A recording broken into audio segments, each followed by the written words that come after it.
El humo del cigarrillo se enroscaba en el aire viciado del rellano, una serpiente gris que ascendía hacia la bombilla desnuda. Era mi único vicio, uno que había abandonado hacía años, pero que volvía a mí en noches como esta, cuando el peso del mundo, o más bien, el peso de mi hija, Sofía, se volvía insoportable. Desde la ventana, la vi subir a la moto de ese chico, Diego.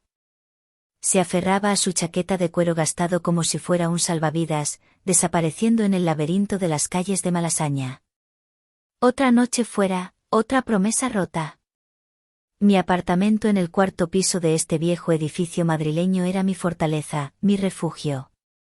Un lugar donde todo estaba en orden, desde los cojines perfectamente ahuecados hasta mi colección de novelas de misterio. Yo era Isabel, la subdirectora de una consultora financiera, la madre soltera que lo había logrado todo sola. Pero esa noche, las paredes parecían encogerse, y la fachada de control se resquebrajaba con cada bocanada amarga.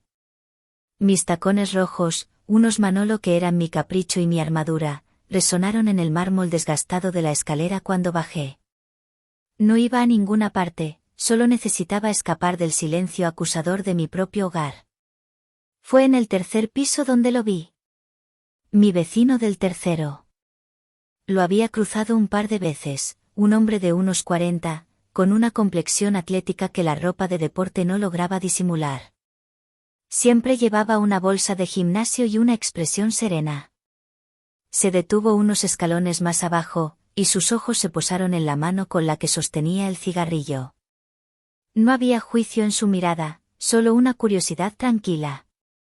¿Noche complicada? Su voz era grave, más suave de lo que esperaba. Me encogí de hombros, dejando escapar el humo lentamente. La vergüenza me tiñó las mejillas. Yo, la imagen de la compostura, fumando a escondidas en la escalera como un adolescente.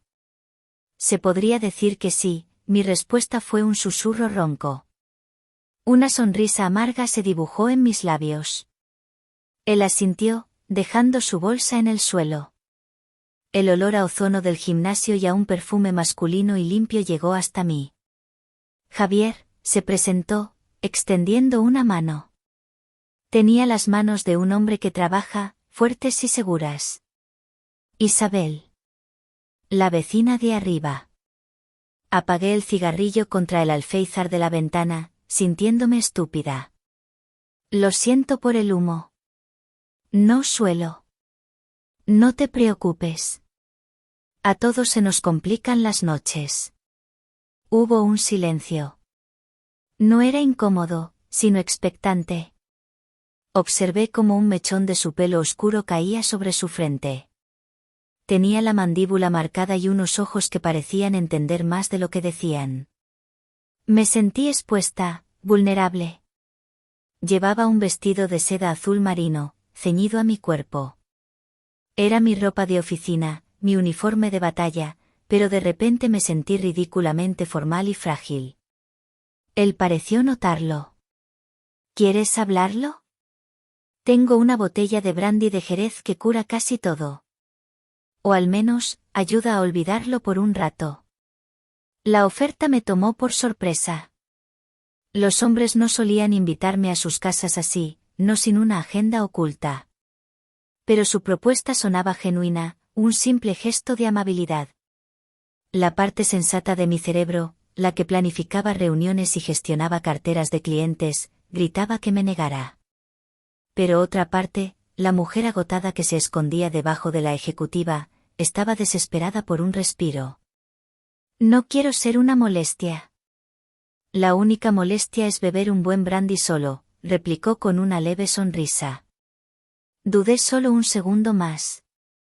Luego, el recuerdo de la moto de Diego rugiendo en la distancia tomó la decisión por mí. ¿Por qué no? Dije, y mi voz sonó extrañamente firme.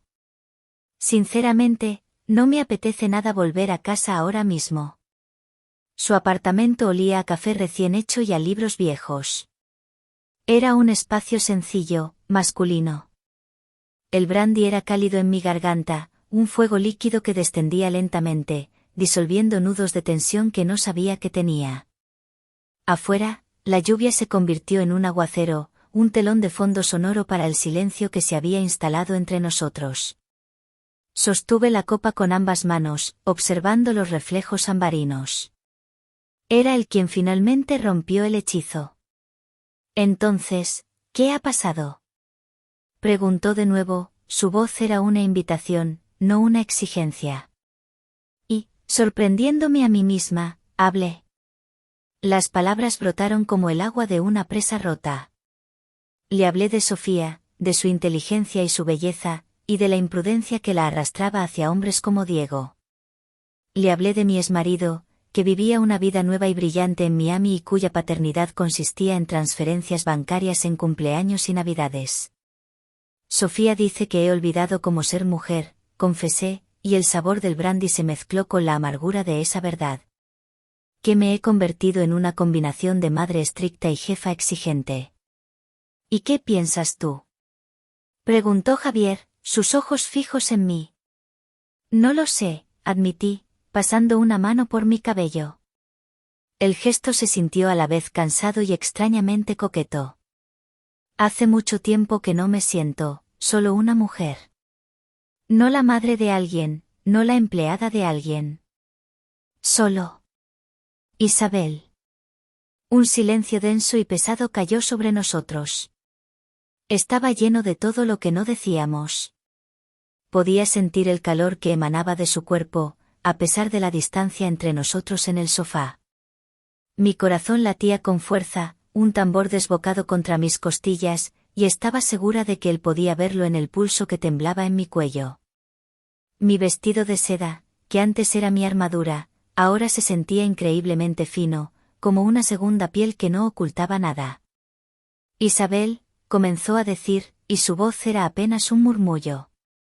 Me giré para mirarlo, y en sus ojos vi el reflejo de mi propio anhelo, un hambre que reconocí al instante porque era la misma que me consumía por dentro.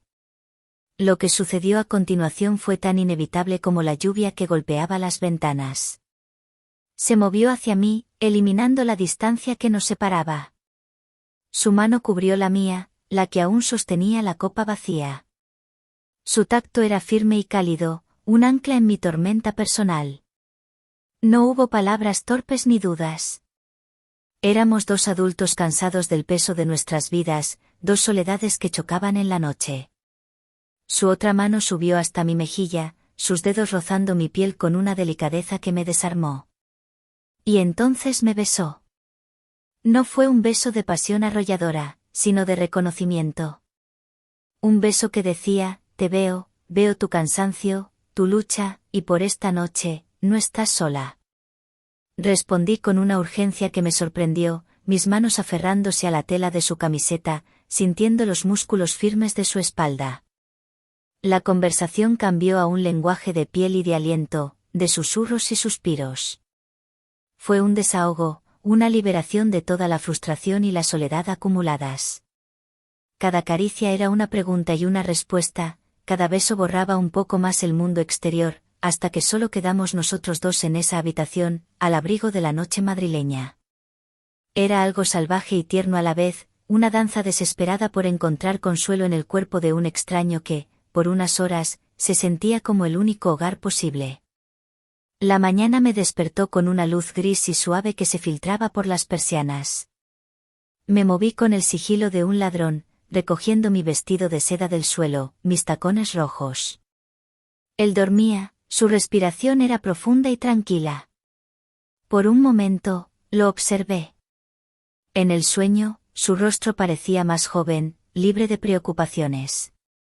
Sentí una punzada de algo parecido a la ternura, pero la aplasté de inmediato.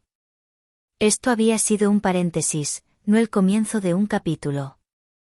Me vestí en silencio y, cuando estaba a punto de salir, su voz me detuvo. ¿Te vas? Estaba despierto, apoyado en un codo, Pasaron 3 semanas. 3 semanas en las que me convertí en una experta en el arte de la evasión. Aprendí los horarios de Javier por el sonido de sus pasos en la escalera, el momento exacto en que salía para ir al gimnasio o volvía del trabajo. Un par de veces casi nos cruzamos junto a los buzones, mi corazón se disparó y me di la vuelta, fingiendo haber olvidado algo, hasta que el peligro pasó. Él, por su parte, pareció respetar mi silencio.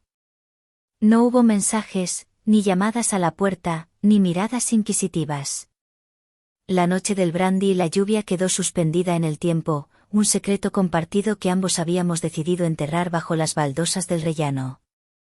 Mi vida volvió a su cauce, a su ritmo controlado y predecible.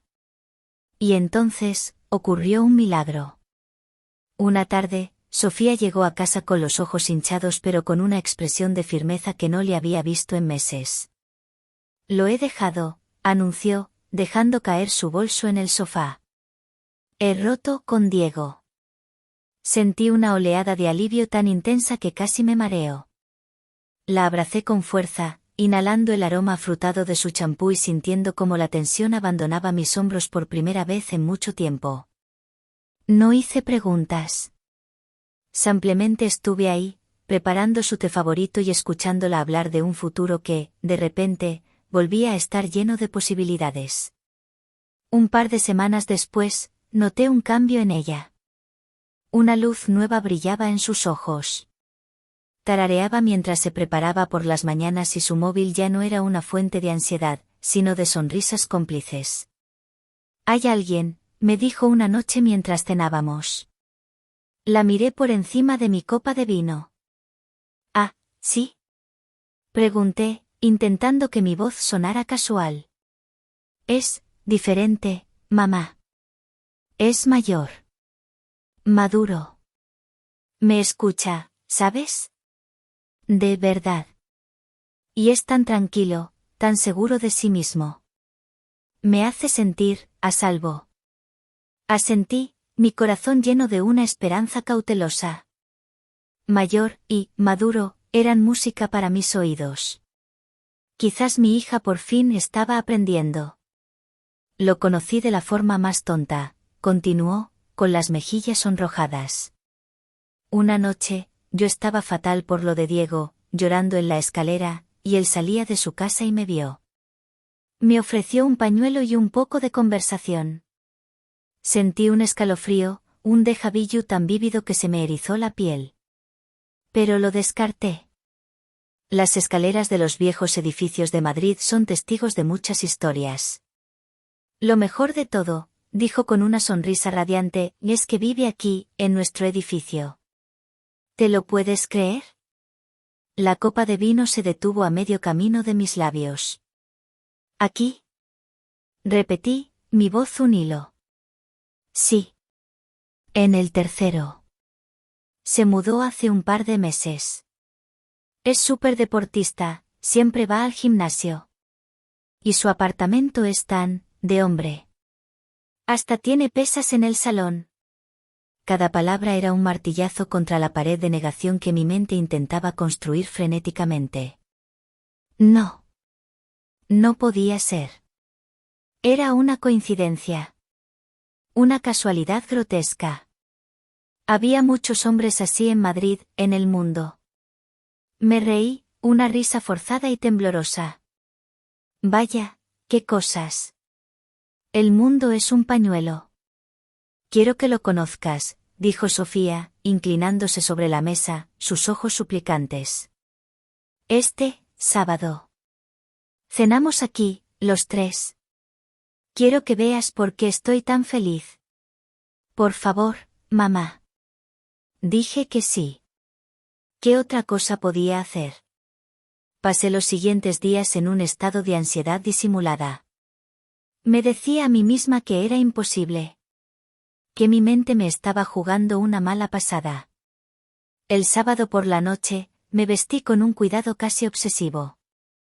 Elegí un vestido negro de corte impecable y mis tacones más altos, no los rojos de aquella noche, sino unos. Por un instante, el universo se redujo a los pocos metros que nos separaban en el umbral de la puerta. Vi el pánico reflejado en los ojos de Javier, una réplica exacta del terror que se apoderaba de mí. Su sonrisa se había desvanecido, dejando una máscara de incredulidad. Sofía, ajena al cataclismo silencioso que acababa de desatarse, nos miraba a ambos, esperando. «¿Mamá?». ¿No vas a decir nada? Su voz me sacó del trance. Tuve que recurrir a cada gramo de la disciplina que había forjado durante años en salas de juntas y negociaciones hostiles. Una sonrisa se adhirió a mi rostro como si fuera de yeso. Claro, cariño. Perdona, me he quedado sorprendida. Javier. Qué agradable sorpresa. Había oído a mi hija hablar maravillas de ti. Pasa, por favor. Mi voz sonaba extrañamente metálica, pero Sofía no pareció notarlo. Javier entró, moviéndose con una rigidez que contrastaba con la fluidez que yo recordaba. Me tendió la botella de vino, un Rioja Reserva. Nuestros dedos no se tocaron. Isabel. Es un placer conocerla formalmente, dijo, y la palabra, formalmente, fue una daga afilada que solo nosotros dos sentimos. La cena fue la actuación más difícil de mi vida. Me senté a la cabeza de la mesa, la perfecta anfitriona, mientras mi mundo interior ardía en llamas. Cada bocado de la cena que había preparado con tanto esmero sabía a ceniza. Sofía, en su burbuja de felicidad, llenaba todos los silencios. ¿A qué cocina de maravilla, Javi? Te dije que mi madre era la mejor en todo. Decía, y su mano buscaba la de él sobre la mesa. Vi el gesto, el entrelazamiento de sus dedos, y tuve que clavar las uñas en mi propia palma debajo del mantel para no gritar. Hice las preguntas que se esperaban de mí. Hablamos de su trabajo como arquitecto, de sus aficiones, de sus planes. Cada respuesta que él daba era impecable, cortés y completamente vacía para mí. Estaba mintiendo, estábamos mintiendo los dos, construyendo una farsa sobre la mesa del comedor donde había celebrado todos los cumpleaños de mi hija. Javier me contó que ya te había visto alguna vez por el edificio, mamá, comentó Sofía de repente. Pero que sois muy discretos y nunca habíais hablado. Sí, confirmó Javier, mirándome directamente por primera vez en toda la noche. Siempre con prisas. El trabajo, el gimnasio. Nunca se encuentra el momento adecuado. Su mirada era una súplica. Me pedía que mantuviera la mentira. Y lo hice, por Sofía. La vida en Madrid es así, respondí, tomando un sorbo de vino. El sabor era amargo, agrio. Siempre corriendo. La tensión era tan densa que podía sentirla físicamente, como una presión en el pecho. En un momento, bajo la mesa, su pie rozó el mío. Ambos nos retiramos como si nos hubiera dado una descarga eléctrica. Levanté la vista y nuestras miradas se cruzaron. En ese segundo, no éramos la madre y el novio.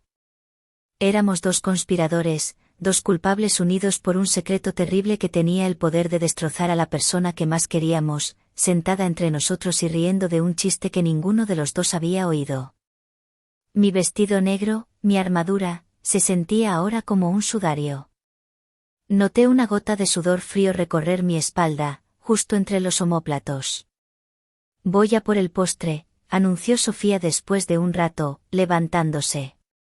He comprado la tarta de queso de tu pastelería favorita, mamá.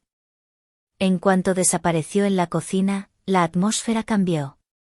La amabilidad forzada se evaporó, dejando un vacío helado.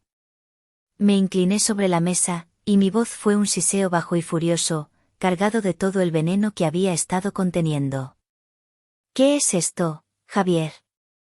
¿Es una especie de juego enfermo? Él negó con la cabeza, su rostro pálido. La compostura se había roto. Te juro que no lo sabía. Isabel, tienes que creerme. Me hablaba de su madre, pero nunca se me ocurrió que pudieras ser tú. Me enteré. La tarta de queso sabía a cartón. La comimos en un silencio denso, roto solo por los comentarios alegres de Sofía. Javier apenas tocó la suya. Lo observaba de reojo, viendo cómo su mandíbula se tensaba y destensaba. Estaba atrapado. Un animal en una jaula que yo misma había cerrado. No sentía triunfo, solo un vacío helado. Después del postre, la despedida fue torpe y rápida. Ha sido un placer, Isabel. Gracias por la cena, dijo Javier en la puerta, su voz era un murmullo sin vida. El placer ha sido mío, respondí, mi voz goteaba un sarcasmo que solo él podía percibir. Sofía lo besó, un beso tierno y lleno de promesas que él apenas correspondió. Te llamo mañana, ¿vale? Le dijo ella. Él asintió, me lanzó una última mirada llena de desesperación y se fue. El sonido de sus pasos descendiendo la escalera fue como el eco de una sentencia. Cerré la puerta y me apoyé en ella, con los ojos cerrados. ¿Ves, mamá? ¿A qué es maravilloso?